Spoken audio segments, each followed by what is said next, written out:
करते हैं अपना टॉपिक वायुमंडल में। कौन चीज में? वायुमंडल।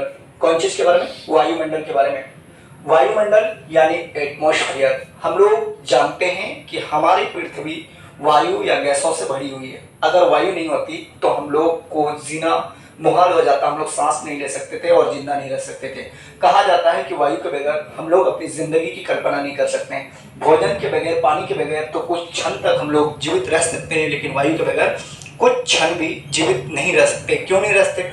क्योंकि वायु को ही हम लोग सांस में लेते हैं और छोड़ते हैं। ऑक्सीजन सांस में लेते हैं और कार्बन डाइऑक्साइड छोड़ते हैं। इसीलिए इस टॉपिक को पढ़ना बहुत ही जरूरी है, क्योंकि इसके द्वारा हमारा जीवन का अंत और शुरुआत होता है। तो आते हैं विभिन्न गैसों का मिश्रण। कौन चीज? विभिन्न गैसों का मिश्रण, यानी वायुमंडल में विभिन्न गैसों का मिश्रण होता है। जैसे वायुमंडल में सिर्फ एक गैस मिला हुआ नहीं होता है, जैसे कि बहुत सारे गैस मिला होता है। तो इसीलिए यहाँ पे लिखे हम लोग कि वायुमंडल विभिन्न गैसों का मिश्रण है, यानी बहुत सारे गैस वायुमंडल में क्या है? मिला हुआ है। आते हैं सबसे ज्यादा मात्रा में जो गैस पाया जाता है वायुमंडल में, वो है नाइट्रोजन। कौन गैस? नाइट्रोजन। नाइट्रोजन को हम लोग N2 लिखते हैं शॉर्ट फॉर्म में। N2 जो है यानी नाइट्रोजन है, वो लगभग 78% है। कितना परसेंट? 78%। यानी 100% वायु में 100% वायु में 78% केवल नाइट्रोजन है। और ऑक्सीजन जो है वो रियलिटी में 20.99 यानी लगभग 21% इसको लिखा जा सकता है, क्योंकि 20.99% यानी लगभग 21% के बराबर होता है। इसीलिए इसको हम लोग 21% लगभग मानते हैं। ये दोनों गैस मिलकर के ही लगभग 99% हो जाता है। अब बाकी गैस भी तो है, लेकिन बाकी जो है वो बहुत ही कम मात्रा में है। जैसे आर्गन है, आर्गन है 0.9%। कार्बन डाइऑक्साइड है, कार्बन डाइऑक्साइड है 0.03%।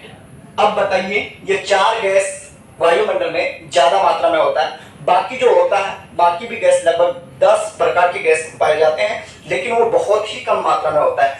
तो नाइट्रोजन 78%, ऑक्सीजन 21%, आर्गन 0.9% और कार्बन डाइऑक्साइड 0.03%। यानी कुल मिला के कहा जा सकता है कि 100% वायुमंडल में जो गैस होता है वो यही चारों मतलब अपना कब्जा जमाए हुए हैं।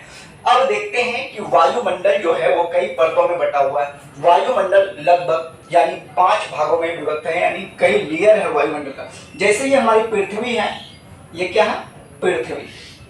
तो पृथ्वी कौन चीज से घिरी है? वायु से घिरी है। वायु से घिरी हुई एक आवरण है, और इसका सबसे पहला जो परत है उसका नाम है क्षोभ मंडल। वही चीज को हमने यहाँ पे दर्शाया है।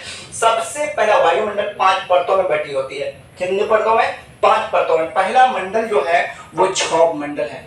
क्या मंडल है? क्षोभ मंडल।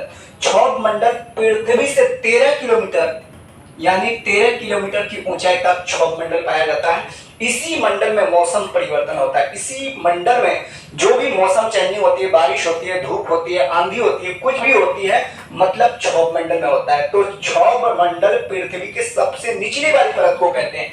उससे ऊपर यानी क्षोभ मंडल से ऊपर समताप मंडल होता है। कौन मंडल? समताप मंडल। समताप मंडल की ऊंचाई 50 किलोमीटर तक यानी 13 किलोमीटर से 50 किलोमीटर की ऊंचाई तक क्या पाया जाता है? समताप मंडल पाया जाता है। अगला होता है मध्य मंडल, यानी बीच वाला मंडल। 2 नीचे 2 ऊपर, मध्य जो है उसका नाम मध्य मंडल।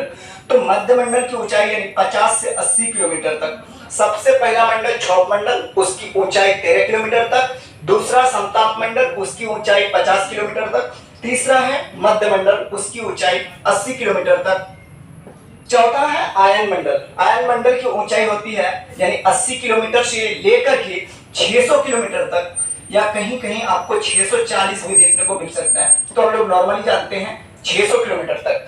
यानी क्षोभ मंडल पृथ्वी से लेके 13 किलोमीटर तक, और 13 किलोमीटर से 50 किलोमीटर के बीच की दूरी को समताप मंडल, 50 से 80 किलोमीटर की दूरी को मतलब मध्य मंडल, और 80 किलोमीटर से 600 किलोमीटर की ऊंचाई को क्या कहते हैं? आयन मंडल। अब 600 किलोमीटर से ऊपर जितना भी होगा, यानी 600 से